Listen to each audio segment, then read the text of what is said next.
രാവിലെ ചായയൊക്കെ റെഡിയായി. അപ്പം ചായ കുടിക്കാനുള്ളവർക്ക് ചായ എടുക്കുന്നുണ്ട്. കൊച്ചുങ്ങൾക്ക് കുടിക്കാനുള്ള പാൽ അവിടെ എടുത്ത് മാറ്റി വെച്ചിട്ടുണ്ട്.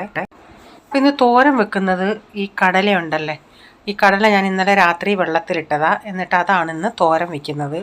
അതൊന്ന് കഴുകി കുക്കറി ഇട്ടതിന് ശേഷം പിന്നെ പാത്രങ്ങളൊക്കെ കഴുകാനുണ്ടായിരുന്നു, അതെല്ലാം ഒന്ന് കഴുകി എടുത്തിട്ടുണ്ട്. കടല ഞാനൊരു 3 വിസിൽ കുക്കറിൽ അടിച്ചെടുത്ത് എന്നിട്ടത് തനിയെ പ്രഷർ പോകാനായിട്ട് അവിടെ വെച്ചിട്ടുണ്ട്. ഇവിടെ ചീനച്ചട്ടി വെച്ച് ഇച്ചിരി വെളിച്ചെണ്ണ ഒഴിച്ചിട്ട് സ്വല്പം ജീരകം ഇട്ട് കൊടുത്തിട്ടുണ്ട്. അതിലേക്ക് കറിവേപ്പിലയും ഒരു സവാള ഇട്ട് വഴറ്റിയതിന് ശേഷം കുറച്ച് തേങ്ങ, ജീരകം, വെളുത്തുള്ളി ഇതെല്ലാം ഇച്ചിരി മുളക് പൊടി ഇട്ട് ഇച്ചിരി മുളക് പൊടി, മഞ്ഞൾപ്പൊടി ഇട്ട് ഇതൊന്ന് ഒതുക്കിയെടുത്തിട്ടുണ്ട്. എന്നിട്ടത് ആ ഉള്ളി വഴന്നതിൻ്റെ അകത്തോട്ട് ഇട്ട് കൊടുത്തിട്ട് അതും ഒന്ന് നന്നായി ഇളക്കിയതിന് ശേഷം കുക്കറിൽ വേവിച്ച കടലയും കൂടി ഇട്ട് കൊടുത്തിട്ടുണ്ട്. ആവശ്യത്തിനുള്ള ഉപ്പും, ഇത് കുറച്ചുകൂടെ വേവാനുണ്ട്, വെന്ത് ഇച്ചിരി ഒന്ന് കുഴയണം, അതിനായിട്ട് ഇച്ചിരി വെള്ളം കൂടെ ഒഴിച്ച് കൊടുത്തിട്ടുണ്ട്. എന്നിട്ടത് അടച്ചവിടെ വയ്ക്കാം. അപ്പോഴത്തേക്കിനൊരു ചൂരമീൻ ഇരിപ്പുണ്ടായിരുന്നു ഫ്രിഡ്ജിൽ, നല്ല ഐസായിട്ട് ഇരിക്കുന്നതുകൊണ്ട് പെട്ടെന്ന് നമുക്ക് വെട്ടിയെടുക്കാം. അപ്പം നല്ല വെള്ളക്കേര ചൂരയായിരുന്നു.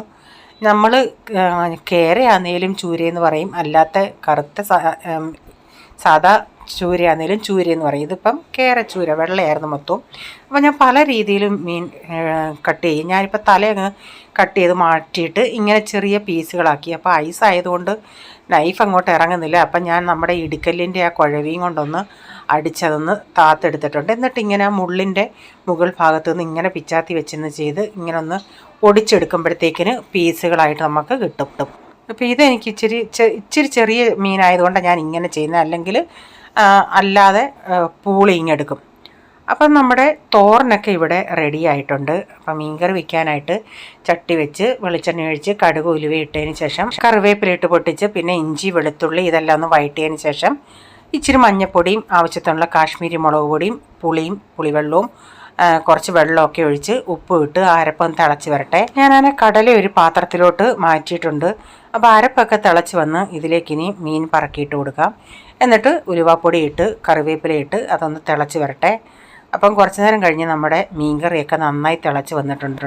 ഒരു 15-20 മിനിറ്റ് കഴിഞ്ഞപ്പോഴത്തേക്കും ഇതൊന്ന് വറ്റി വന്നിട്ട് ഇതിലേക്ക് ഞാൻ പച്ചക്കറിവേപ്പിലയും വെളിച്ചെണ്ണ ഒഴിച്ച് കൊടുത്തിട്ടുണ്ട്. അപ്പം നമ്മുടെ മീൻകറി ഇവിടെ റെഡി ആയിട്ടുണ്ട്. ഈ വീഡിയോയുടെ ഫുള്ളായിട്ടുള്ള വീഡിയോ ആർക്കെങ്കിലും കാണണമെന്ന് താല്പര്യം ഉണ്ടെങ്കിൽ ഞാൻ ബിജീസ് കിച്ചൻ ചാനൽ വ്ളോഗിൽ ഇട്ടിട്ടുണ്ട്. അപ്പോൾ ഇന്നത്തെ വീഡിയോയിലെ വിശേഷങ്ങൾ ഇതൊക്കെയായിരുന്നേ.